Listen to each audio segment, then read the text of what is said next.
Padre Duarte, eu pensava, como falávamos antes, em afrontarmos o tema da guerra entre a nova Eva, a mulher do Gênesis do Apocalipse, e a serpente infernal, o dragão apocalíptico, em duas esferas.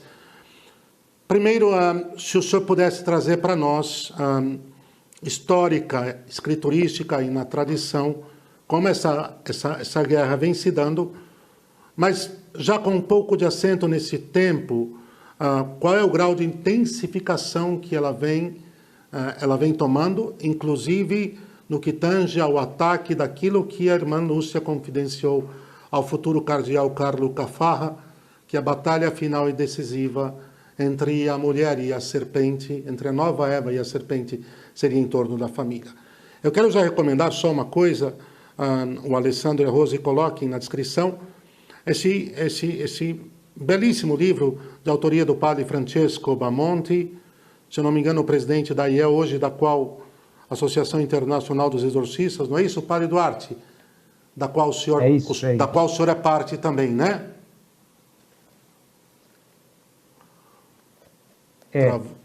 Ele ainda é o atual presidente. Este ano vai haver eleições em outubro. Eu penso que ele já foi 2 mandatos. Tem sido um excelente presidente e um fiel seguidor dos passos do padre Gabriel à Morte, que ele também conheceu muito bem. E pronto, eu sou muito amigo também do padre Francesco. Do padre Francesco. Este é a Virgem Maria e o Diabo nos Exorcismos. E por que um acento a mais é que ele está prefaciado, o livro é de 2011, pelo nosso caríssimo padre Duarte Lara. Está aqui. O livro, eu particularmente estou edificado, padre Duarte, pela qualidade da obra, mas muito bem. A Rose e o Alessandro já colocam. Vamos lá, padre, a luta entre a nova Eva e a serpente. Certo. Então, desde a Maria, o primeiro, a gente comentava isto antes de começar, não é? O primeiro padre da Igreja a ver em Maria a nova Eva, quer dizer, o primeiro autor cristão a ver em Jesus o novo Adão é Paulo, né? Como sabemos bem, na carta aos Romanos tem esse paralelo Cristo-Adão muito claro. E seja nos autores do Novo Testamento, seja no fundo nos primeiros padres, eles tinham muito cuidado com aquilo que nós chamamos a tipologia, ou seja, ver como personagens e acontecimentos na história da salvação, eles mesmos eram sinais de futuros eventos, né? Ou seja, Adão fala-nos do novo Adão, a Eva fala-nos de uma nova Eva. E os acontecimentos, Moisés, depois há de vir um novo Moisés, que há de dar a definitiva lei. Então, toda a tradição, digamos assim, do estudo bíblico no mundo judaico e agora no mundo cristão, era muito sensível àquilo que nós chamamos a tipologia. E mesmo na liturgia atual, na liturgia católica, se nós repararmos nas leituras dominicais, há sempre um grande nexo entre a primeira leitura do Antigo Testamento e o Evangelho. O maná é a figura da Eucaristia. E o primeiro autor, e como eu dizia, Paulo foi o primeiro autor a falar de Cristo como novo Adão. E o primeiro autor, o primeiro dos padres a falar de Maria como nova Eva foi Santo Irineu, discípulo ordenado por São Policarpo, que foi ordenado por São João Evangelista, que foi o apóstolo a quem Maria foi confiada, aquele que estava aos pés da cruz. Segundo a tradição, viveu com Maria em Éfeso e depois foi exilado na ilha de Patmos, como sabemos, e escreveu o Apocalipse. Mas Santo Irineu já faz esta relação entre Eva e a nova Eva. E a Igreja, na sua meditação acerca, digamos assim, da vocação e missão de Maria, sempre viu em Maria também a imagem mais perfeita do que é a Igreja, não é? Aquela que é chamada a ser a esposa de Jesus neste sentido perfeito, né? Das virtudes de Maria, da santidade de Maria. No relato do Gênesis, esta guerra entre o demónio e a humanidade passa por Eva, né? E a vitória é verdade que Jesus, a gente pode ler a sua descendência te esmagará a cabeça, mas a tradição da Igreja sempre viu também que isso é verdade, mas isso passa por a nova Eva. Aquele que esmaga a cabeça de Satanás, Jesus, é filho de Maria. Portanto, a nova é o único. E se nós quisermos, é verdade que alguns autores falam sobre o pecado angélico, que para nós é um pouco misterioso, no sentido que Deus não nos quis revelar muitas coisas, mas alguns autores dizem que o demónio, uma das coisas mais difícil que Jesus, que o Verbo eterno fizesse homem e que fosse o centro da criação, mais difícil era aceitar que Maria havia de ser rainha dos anjos. Né? Porque o pecado angélico é um pecado essencialmente de orgulho, de soberba.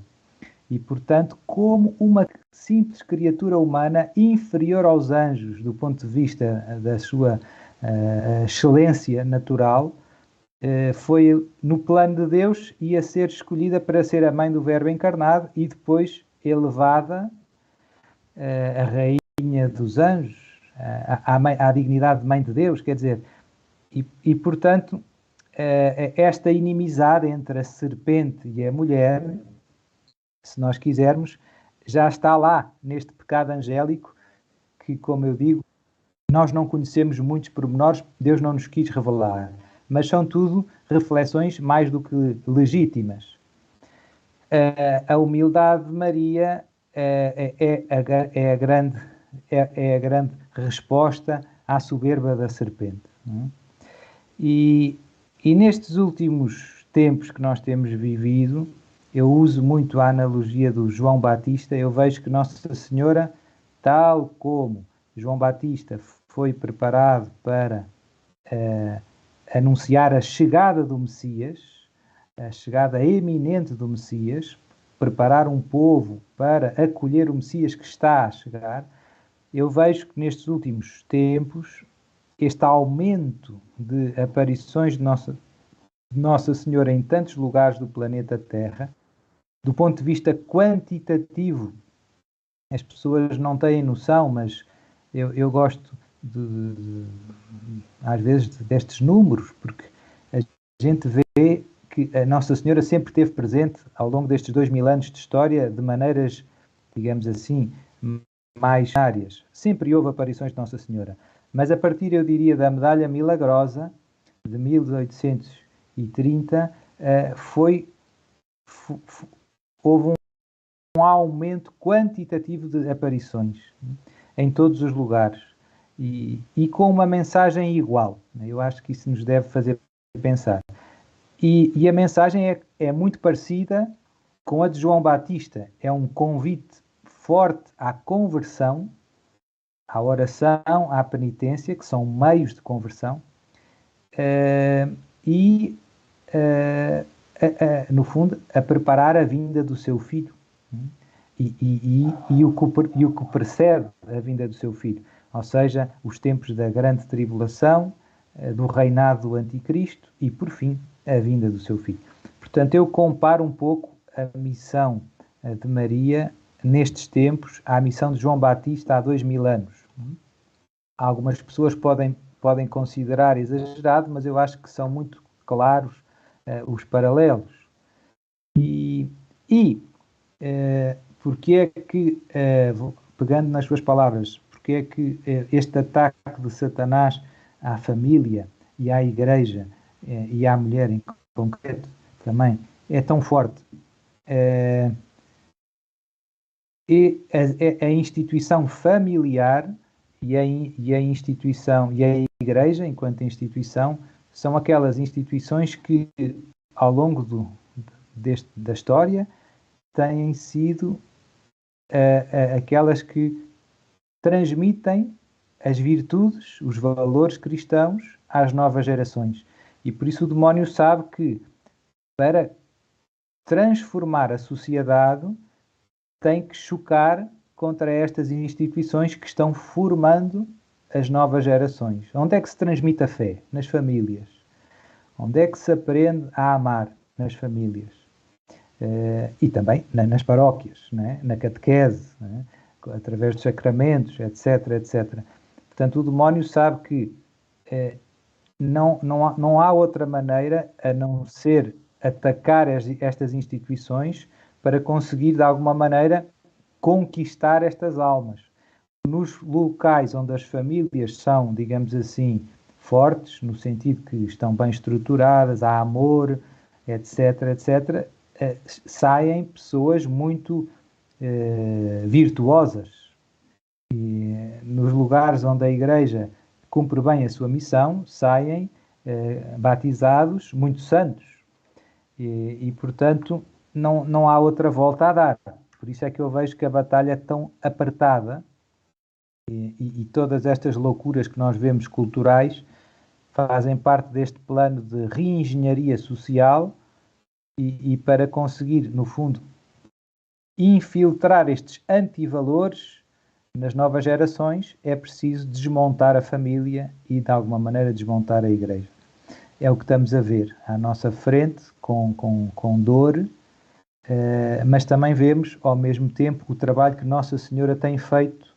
Nossa Senhora vai formando também, de alguma maneira, os seus filhos. Eu vejo isso muito através das aparições, com mensagens muito simples. Pede-nos para rezar o rosário, pede-nos o jejum, a meditação da palavra de Deus. São coisas tão acessíveis, os primeiros sábados, mas ao mesmo tempo que vão formando verdadeiros filhos de Maria, que eu vejo que são os que estão mais atentos ao que está a acontecer à nossa volta. É impressionante, parece que nos outros há uma grande cegueira.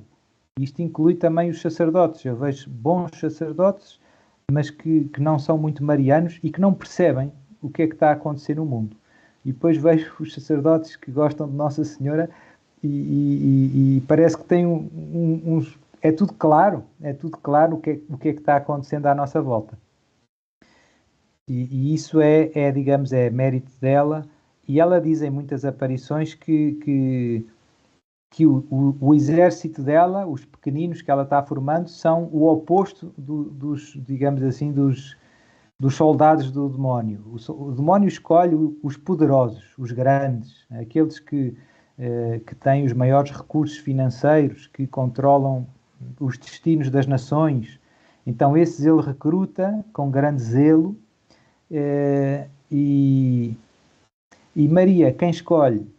Escolhe-nos a nós, que ninguém dá nada por nós.